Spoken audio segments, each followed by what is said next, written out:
as the Boston beer guy. I hope you're doing well and having a fantastic Friday. I'd like to welcome you to episode 4 of Frosty Boi Fridays, where we'll shotgun a Bud Light and then we will rate a craft beer. I am joined today by longtime friend Noah Rodwin. Noah, thanks for joining. Thanks for having me on. I'm pretty pumped to be on the show. It's really cool what you're doing with all these beer reviews, so glad to be a part of it.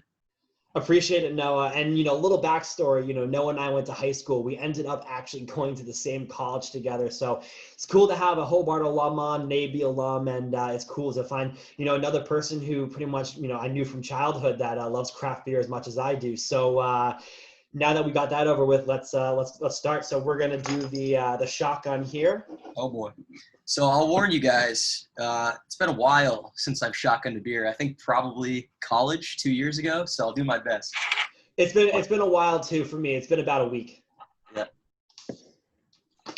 Oh my God. Bro, I'm gonna have some cleaning up to do after this. You're gonna have some cleaning up to do. Yep, I'm gonna have a lot of cleaning up to do after this. I don't know if you guys saw that, but gotta love it. Wow. Gotta love it. Okay. Awesome. This is when Noah's ready. Well. All right. Well, we're gonna do it. 3, 2, 1. Stay frosty.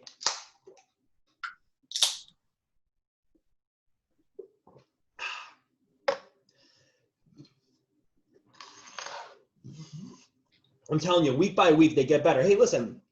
For your first shotgun after a year and a half, I'm not gonna lie, not too bad. I've seen worse. If you tuned in last week, you would have saw a pretty doozy one by my roommate. So let's get into it. So today we're going to be reviewing the Hill Farmstead Amarillo single hopped IPA. Now, the reason why we're doing this is because actually Noah was the one who DM'd me, letting me know that you had it. So Noah, do you want to give a little backstory as to how you got the beer?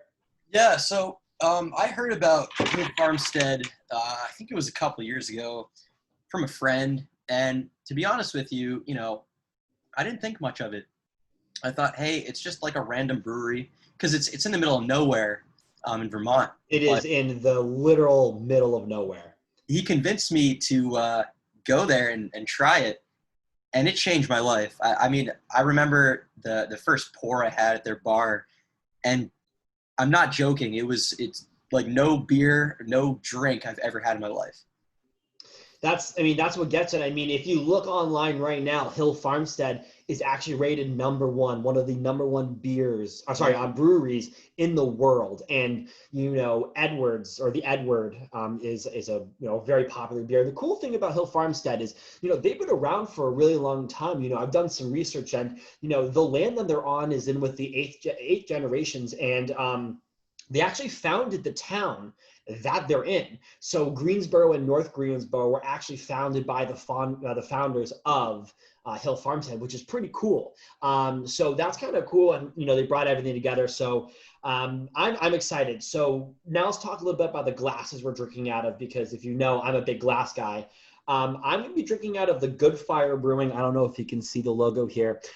Good Fire Brewing little taster glass. I did a whole, brewery tour in Portland, Maine, and it was a great time. Me and my girlfriend had a great time up there. So cheers to those guys. They make some great beer. No, what are you drinking out of? So I'm drinking out of the they call it the Bamberg mug. It's got that little Hill Farmstead. Oh, Hill Farmstead. Okay. I think it's really cool glass. We're going full out. Because the logo is a bit small, but actually when you hold it, you can kind of see the logo like lines up. You can see it right when you drink, you take a little sip, and on both sides. So that's pretty cool. It's a pretty big glass, but I like it because occasionally you screw up on the pour and it levels up. out. So you got a lot of room for error on this glass, and also. It just reminds me again of Hill Farmstead. Anything that I have. I mean, Hill Farmstead genuinely makes me happy when I drink it. So I'm happy to have almost like a souvenir of sorts. Gotta love it. Yeah, I know. I mean, it's a great brewery. I want to go back soon, and let's stop talking about it and drink it. Let's crack it open. Awesome.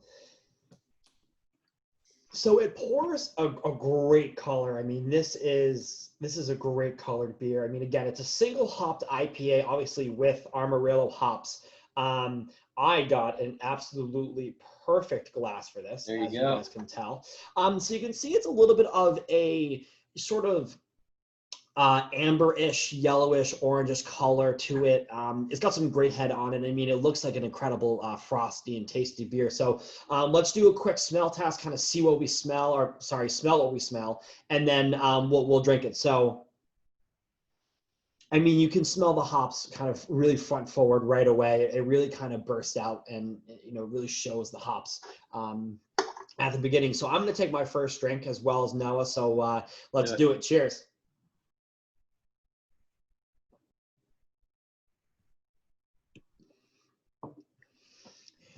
I think it's really good. Noah, I mean, you're our guest. Let's hear your first impressions.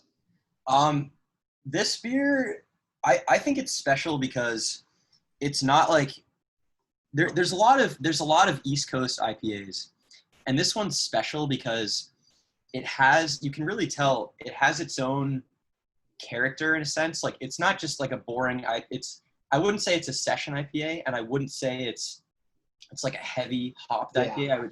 I would say it's somewhere in the middle, but you can really It's sort of tell. like a pale ale. Yeah. Like a single hop pale ale. Yeah, I think that's actually what it is. But the flavor is so distinct. Like it's super fresh. It's super piney. Piney is one of my favorite flavors in an IPA, and I think this one does it really well. Yeah, I mean, I think about it the same way. I mean, you can really, I mean, again, I'm a big hop guy, so you know the Amarillo hops really hit you at the front of the nose. I mean, again, you can't really compare this beer to anything else because it's Hill Farmstead. I mean, it's one of the top breweries in the country, in the world. You know, I think it's great. I agree with you. The piney-ness is good. I do feel like it's a little malt forward, which I can tell on the back of my throat a little bit. I'm not the biggest fan of heavy malted beers. I mean, if you see any of my posts, a lot of it's going to be like New England styled IPAs, the hazy, juicy IPAs. But, you know, I definitely think that this is a great beer. That being said, Noah, let's talk. I mean, what's your review? What do you give this out of 10?